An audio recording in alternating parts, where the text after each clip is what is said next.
আসসালামু আলাইকুম। Doctor consultancy থেকে আমি Asadullah TV dot video YouTube channel থেকে আসাদুল্লাহ কনসালটেন্ট আছি তোমাদের সাথে এমবিবিএস ফোর্থ ইয়ার। আজকে তোমরা জানো যে বাংলাদেশে সরকারি এমনকি বেসরকারি মেডিকেল কলেজের এমবিবিএস ফার্স্ট ইয়ারের কি ওরিয়েন্টেশন ক্লাস 17 জুন, বুঝতে পারছো, পুরো বাংলাদেশের। কিন্তু বাংলাদেশের যে প্রথম যে মেডিকেল কলেজ সেটা হচ্ছে কি DMC, Dhaka medical college. Dhaka medical কলেজের কে 82 মানে 82 বেস কি করছে, এবার 2024-25 সেশনের ওরিয়েন্টেশন বর্জনের ডাক দিয়েছে, অবশেষে বর্জন করে ফেলেছে, বুঝতে পারছো। তোমরা আমার স্ক্রিনে ছবিগুলি দেখতে পারতেছো, ওরা বর্জনের ডাক দিয়েছে যে ওরিয়েন্টেশন করবে না। অলরেডি যারা আজকে ওরিয়েন্টেশন তো কিন্তু কলেজ কর্তৃপক্ষ এরা মানে প্রোগ্রাম তো অবশ্যই করবে, কিন্তু ওই প্রোগ্রামে স্টুডেন্ট কেউ উপস্থিত ছিল না। কারা ছিল? হ্যাঁ, ঢাকা মেডিকেল কলেজের শিক্ষক, প্রফেসর, স্টাফগণ ওরাই ছিল, কর্মকর্তা ওরাই ছিল, স্টুডেন্ট কিন্তু নাই, বুঝতে পারছো। তো সুতরাং কিসের জন্য বর্জন করলো, কি কারণে? এত বড় বাংলাদেশের top medical college, first college, তো এটা এত বড় কলেজটা তাহলে কেন ওরিয়েন্টেশন প্রোগ্রাম বর্জন করলো? ইতিহাসের এই প্রথম সম্ভবত এই ঘটনা ঘটেছে। তো একটু বিস্তারিত আমি একটু বলি কিসের জন্য। তোমরা আমার এই স্ক্রিনে এই পিকচারটা দেখো, এখানে কি দেখতেছো? হ্যাঁ, এখানে কিছু বুঝতে পারতেছো? একটু বুঝে বলি। প্রথম যে পিকচারটা উপরের, কত সাজানো গুছানো পরিপাটি, একদম ভিআইপি কি রুম। এটা হচ্ছে ভারতের সরকারি মেডিকেল কলেজের হোস্টেলের কি দৃশ্য। আর নিচের যে দৃশ্যটা দেখতেছো সেটা হচ্ছে যে বাংলাদেশের top medical college Dhaka DMC, Dhaka medical কলেজের দৃশ্য। দেখতেছো আকাশ পাতাল ব্যবধান, বুঝতে পারছো, আকাশ পাতাল।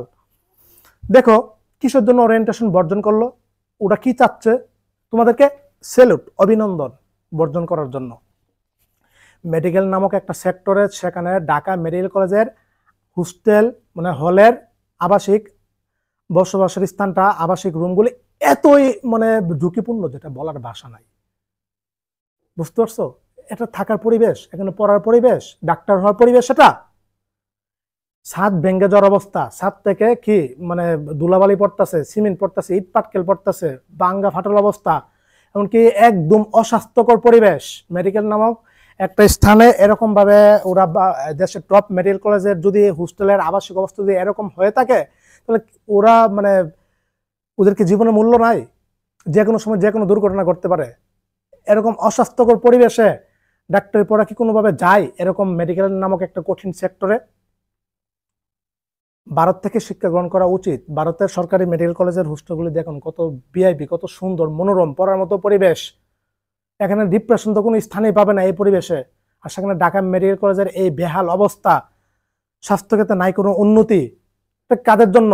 ওই যে বলছিলাম আগে যারা ছিল মানে স্বৈরাচারগণ, যে যেমনে পারছে পকেটে টাকা ঢুকাইছে, উন্নতি কোনো কিছু করেনি। সরকার কিন্তু ঠিকই কি মানে করছিল, মানে এগুলি ঠিকঠাকের জন্য অবশ্যই টাকা দিয়েছিল, ইনভেস্ট ছিল, কিন্তু এসব নেতা পেতা চালা এমপি মন্ত্রীরা কি করছে, পকেটে ঢুকাইছে টাকা পকেটের ভিতর, বুঝতে পারছো। এগুলি কিছু কাজ করেনি, কাজের কাজ। সুতরাং তোমাদেরকে অভিনন্দন, তোমরা এটা বর্জন করার মাধ্যমে এভাবে আদায় করতে হবে বাংলাদেশ থেকে। বাংলাদেশে আন্দোলন ছাড়া, এমনকি বর্জন ছাড়া, প্রতিবাদ ছাড়া কোনো কিছু কি অর্জন করা যায় না। এভাবে শুধু ঢাকা মেডিকেল কলেজ কেন গুলো কেন, প্রত্যেকটা সরকারি মেডিকেল কলেজের আবাসিক এই বাসস্থানগুলি, হোস্টেলগুলি, হলগুলি এভাবে পরিপাটি এমনকি সুন্দর স্বাস্থ্যকর পরিবেশ তৈরি করতে হবে। শুধু ঢাকা মেডিকেল কলেজ ডাক দিলে হবে না, তোমরা সবাই করো যাদের এই আবাসিক মানে হোস্টেল হলগুলি এরকম বেহাল দশা।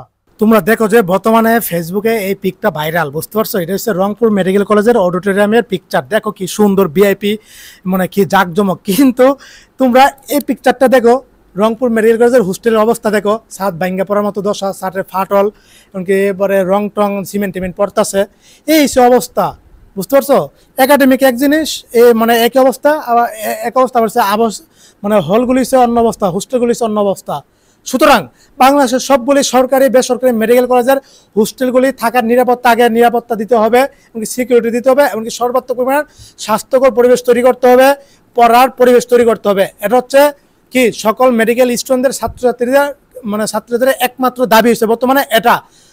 সবগুলি মেডিকেল কলেজের নিজস্ব হোস্টেল থাকতে হবে, নিজস্ব হল থাকতে হবে, এমনকি এগুলি স্বাস্থ্যকর থাকতে হবে, যেগুলিতে পড়ার পরিবেশ আছে, যেগুলিতে মনোরম পরিবেশ। এত কোটি কোটি টাকা দিয়ে মনে করে যে প্রাইভেট মেডিকেল কলেজগুলিতে ভর্তি মানে ভর্তি করায়, তারপরে যে সরকারিগুলিতে সরকার কোটি কোটি টাকা মনে করে যে ইনভেস্ট করে, তাহলে এসব অস্বাস্থ্যকর পরিবেশে থাকার জন্য ঢাকা মেডিকেল কলেজের ওরা নতুন মাত্র আসছে, ওরা কে সিদ্ধান্ত নিছে? না, ওরা নিবে কেন? সিনিয়র বায়াপুররা আছে না, ওদের নেতৃত্বে এটা ইয়ে হয়েছে, এমনকি জুনিয়ররা এই মানে আন্দোলনে সাড়া দিয়েছে, এটার জন্য সাপোর্ট করে একদম ঠিক কাজ করেছে। তোমরা যতদিন পর্যন্ত না এগুলি ঠিকঠাক করবে, এমনকি অনুমোদন পাস না করা পর্যন্ত তোমরা এভাবে ক্লাসও বর্জন করো। ওরিয়েন্টেশন করছে না, ক্লাস করবে, বাট আগে আইন পাস হোক। দরকার এরকম অস্বাস্থ্যকর পরিবেশে আপনি কি আপনার ছেলে মেয়েকে দিবেন? জীবনের চেয়ে মূল্য কি হয়েছে লেখাপড়া? জীবনের চেয়ে মূল্য কি ঢাকা মেডিকেল কলেজ? জীবনের কি মূল্য নাই? যে কোনো সময় যে কোনো মনে কর 7-10 পড়তে পারে। এগুলি সেই 1946 সালে নির্মাণ করা হয়েছে। তারপরে সে থাকার মতো পরিবেশে না, এক রুমে মনে কর অজস্র জন, সর্বোচ্চ এক রুমে 2 জন মানে থাকা হয়েছে সর্বোচ্চ, মানে ইয়া করি আমি, মানে ভালো মনে করি। রুমগুলি পরিপাটি হবে, একটা টেবিল থাকবে, একটা চেয়ার থাকবে, একটা খাট থাকবে, তারপরে সে পড়ার সুন্দর পরিবেশ থাকবে। রুম হচ্ছে কি মানে এই গরমের মধ্যে এটা হচ্ছে শীতাতপের ব্যবস্থা থাকতে হবে, স্বাস্থ্যকর পরিবেশ থাকতে হবে। এগুলি সে পড়ালেখার পরিবেশ। মেডিকেল নামক কঠিন সেক্টরে পড়ালেখা একটা পরিবেশ দরকার। পরিবেশ নাই তো স্টুডেন্টটা থাইকা এভাবে হলের মধ্যে এখানে খাইতেছে, এখানে ঘুমাইতেছে, এখানে তোমার এই পড়তেছে, এখানে সবকিছু করতেছে, এগুলি পরিবেশ হলো? সুতরাং তোমাদেরকে অভিনন্দন, তোমরা ওরিয়েন্টেশন বর্জন করার কারণে। আর বেসরকারি মেডিকেল কলেজগুলি হোস্টেলগুলি ঠিকঠাক আছে, মোটামুটি চলে, হ্যাঁ এগুলি মোটামুটি চলে। কিন্তু ঢাকা শহরগুলি কি হোস্টেলই তো নাই। ঢাকা শহরগুলি তো বেশিরভাগ বেসরকারি মেডিকেল কলেজগুলি তো হোস্টেলই নাই। এগুলি অ্যাকশন নেওয়া দরকার। তোমরা আন্দোলন করো, তোমরা আমাকে এগুলি দাবি করো। একটা মেডিকেল কলেজ, ওদের কেন নিজস্ব গার্লস হোস্টেল নাই, নিজস্ব বয়েজ হোস্টেল নাই কেন? ক্যাম্পাসে তো ওদের নিজস্ব ক্যাম্পাস নাই, বারাটারা নিয়ে কোনো খালি চালাইতেছে যে পারে। এগুলি শুধু একটা না, সবগুলি ঠিকঠাক করতে হবে, যাদের এইসব আবার মানে হোস্টেল নাই। বুঝতে পারছো? এগুলি এখনই সময়। তোমরা টাকা দিয়ে পড়তেছো না, প্রাইভেট মেডিকেল কলেজগুলিতে তোমার কাছ থেকে 40 লক্ষ টাকার মতো নিবে, তো তোমাকে কেন এভাবে এই বেহাল দশায় রাখবে? আন্দোলন করবা, প্রতিবাদ করবা। তুমি তোমার নিজের টাকায় পড়তেছো, এক একটা রুমের তো ভাড়া নেয় মনে করো 5, 6, 7, 8, 10 হাজার টাকা করে। সেই হিসাবে তোমাদেরকে একদম ভিআইপি মনে করো যে এসি ওরা রুম দেওয়ার দরকার, আমাকে একদম পরিপাটি সুন্দর স্বাস্থ্যকর পরিবেশে থাকা দরকার ছিল। সব টাকার বিজনেস, বুঝতে পারছো? টাকা ছাড়া কিচ্ছু বুঝে না বাংলাদেশ। সুতরাং এগুলি এখনই প্রতিবাদ করার শ্রেষ্ঠ সময়, বুঝতে পারছো? যাক, অভিনন্দন। আজকে ওরিয়েন্টেশন প্রথম বাংলাদেশের প্রায় সবগুলি মেডিকেল কলেজে অলরেডি ওরিয়েন্টেশন শুরু মানে শেষ হয়ে গেছে। এখন 11টা বাজে, 9টা থেকে নিয়ে 10টা পর্যন্ত স্বাস্থ্য থেকে সরাসরি জুম মিটিংয়ের মতো ওরিয়েন্টেশনে ছিল। আমাদের মেডিকেল কলেজে ওরিয়েন্টেশন হচ্ছে, আমাকে ডিরেক্টর স্যার ইনভাইট করছে যাওয়ার জন্য। এখন আজকে তো মঙ্গলবার, কলেজ বন্ধ। আমি কলেজে গিয়েছিলাম, স্যারের সাথে আলোচনা করেছিলাম, সেকেন্ড সার্কুলার বিষয়ে কিছু কথা বলছিলাম, এগুলি বিস্তৃত তথ্য জানালাম। তো ঠিক আছে, সবাই ভালো থাকো। আমি কলেজে যাবো, যেহেতু স্যার বলছে একটু যে দেখে আসে, জুনিয়র ছোট ভাই বোনেরা আসছে, কিছু ভিডিও শর্টমট নিয়ে আসি, দেখি, উপভোগ করি। আমাদের সময় তো আমরা ওরিয়েন্টেশন পাইছি না, আমাদের সময় তো 21 সালে করোনা ছিল, তো আমরা ওই অনলাইনে ওরিয়েন্টেশন হয়েছিল, কোনো ওরিয়েন্টেশন পাইনি। সরাসরি ক্লাস আইসা করছি, ক্লাসে করা লাগছে। অনেক মেডিকেল কলেজে এখনো ওরিয়েন্টেশন করতেছে না, সরাসরি আজকে থেকে নাকি ক্লাস নিতেছে, এই অবস্থা। আবার অনেক স্টুডেন্ট ওরিয়েন্টেশনে যোগদান করছেন, আমার কিছু হবে না, ক্লাস হচ্ছে মেইন সমস্যা না। অনেকের অনেক যাই ঝামেলা আছে, আর এই মেডিকেল সেক্টর আরো অনেক যাই ঝামেলা আছে, এগুলি পরে আমি শেয়ার করব। যারা কলেজে এখনো ভর্তি হওয়ার পরও যাওনি, যারা ভর্তি হওয়ার পরেও কি করছে, কলেজগুলি থেকে ভর্তি ক্যান্সেল করে দিচ্ছে, আরো অনেক সমস্যা হয়েছে, এগুলি পরবর্তীতে আমি বিশ্লেষণ করব। তোমাদেরকে আজকে নতুন জীবন শুরু করছে মেডিকেলের, তুমি মেডিকেলিয়ান স্টুডেন্ট, এখন তুমি মেডিকেল স্টুডেন্ট, আজকে তোমার নতুন জীবন শুরু হয়েছে। জীবন শুভ কামনা রইলো, দোয়া রইলো তোমাদের জন্য।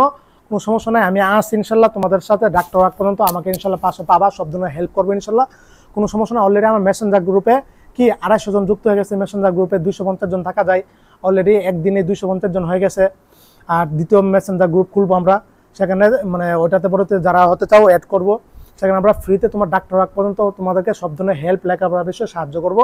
আমি সহ আরও 2 জন ডাক্তার ভাই আছে, YouTube medical study in Bangla YouTube চ্যানেলের এই 2 ভাই, প্রায় 50,000 ফলোয়ার ওই সাবস্ক্রাইবার ওদের চ্যানেলে। তো এভাবে আমরা কিন্তু বিগত বছরগুলিতে এমবিবিএস ফার্স্ট ইয়ার স্টুডেন্টদের এভাবে হেল্প করে থাকি। অলরেডি ওই সময় প্রায় 500 স্টুডেন্ট ছিল, এর আগের বছর ছিল আবার 1000 স্টুডেন্ট, 2022-23 ছিল 1000 স্টুডেন্ট, 2023-24 মানে 2023-24 সেশনের প্রায় ছিল আমাদের স্টুডেন্ট 500। আর অলরেডি এখন তো আমার মেসেঞ্জার গ্রুপে 250 যুক্ত হয়ে গেছে, আর হোয়াটসঅ্যাপে আছে প্রায় 500-র মতো। বুঝতে পারছো? যারা মেসেঞ্জার গ্রুপে যুক্ত হতে চাও, ডিসক্রিপশন বক্সে লিঙ্ক আছে, ফার্স্ট কমেন্টে পিন করার লিঙ্ক আছে, ওইখানে গ্রুপের লিঙ্কে ক্লিক করে অ্যাড হয়ে যাওয়ার সমস্যা নাই। অথবা আমাকে সরাসরি ফেসবুকে ইনবক্স করবো, আমার আইডির লিঙ্কটা দিয়ে দিলাম। বুঝতে পারছো? তোমাদের জীবন সুন্দর হোক, এমনকি মানে সব কিছু হোক। আর আমি তো আছি, বললামই তো। আর সব ধরনের সাহায্য সহযোগিতা ইনশাল্লাহ আমার কাছ থেকে পাবা, ইনশাল্লাহ কোনো সমস্যা নাই। তোমাদের এই সাদা অ্যাপ্রনের স্থিতি সম্মান যেন ইনশাল্লাহ রাখতে পারো, সেই অনুসারে আমাকে একজন ভালো ডাক্তার জন্য হতে পারো, সেই দোয়া করি, সেই কামনা করি। তো ভালো থাকো, সুস্থ থাকো, সবার জন্য অনেক অনেক শুভকামনা এবং দোয়া রইল। আসসালামু আলাইকুম ওয়া রাহমাতুল্লাহি ওয়া বারাকাতুহু।